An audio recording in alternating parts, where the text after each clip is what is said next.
mayaman. Maraming Pilipino ang nagtatanong, ano bang ginagawa ng mayayaman na hindi ko ginagawa? Kasi kahit anong sipag mo, kung pareho lang ang resulta taon-taon, mapapaisip ka talaga.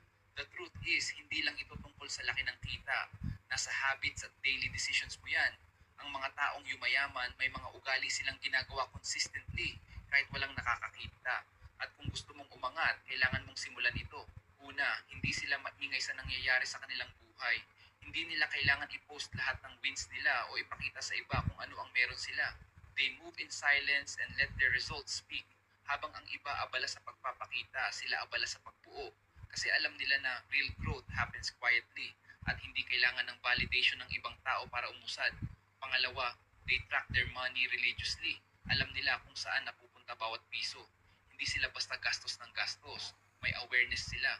They monitor their cash flow, income, expenses, and investments. Kasi kung hindi mo alam kung saan napupunta ang pera mo, paano mo ito mapapalago? Clarity creates control. Pangatlo, they invest in income-generating assets. Hindi lang sila nag-iipon, pinapalago nila ang pera nila. Business, stocks, side hustles, skills, anything that can create income. Habang ang iba, puro gastos sa bagay na nawawalan ng value. Ang mayayaman naman, bumibili ng bagay na kumikita. They focus on building assets, not just spending.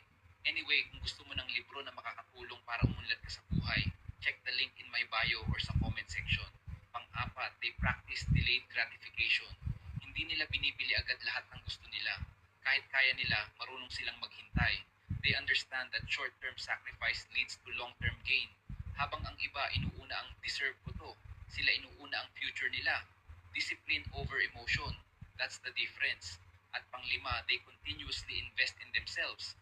Hindi sila tumitigil sa pag-aaral, books, courses, mentors, experiences. Lahat yan investment sa sarili. Kasi alam nila na habang lumalaki ang skills at knowledge nila, mas lumalaki din ang income potential nila. Your best asset is you. Hindi ibig sabihin na madali ang mga habits na to.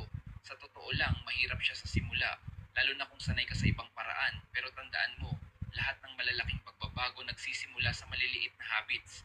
Hindi mo kailangang maging perfect agad. Kailangan mo lang maging consistent. Bilang Pilipino, may sipag at dedication tayo. Pero kung gusto mong umangat, kailangan mong dagdagan ng tamang diskarte. Hindi sapat ang trabaho lang. Kailangan marunong kang mag-manage at magpalago ng pera. Start small. Kahit isang habit lang muna. Mag-track ng expenses, mag-invest sa sarili, o maghanap ng paraan para kumita ng extra. Then build from there. Because over time, those small habits will create big results.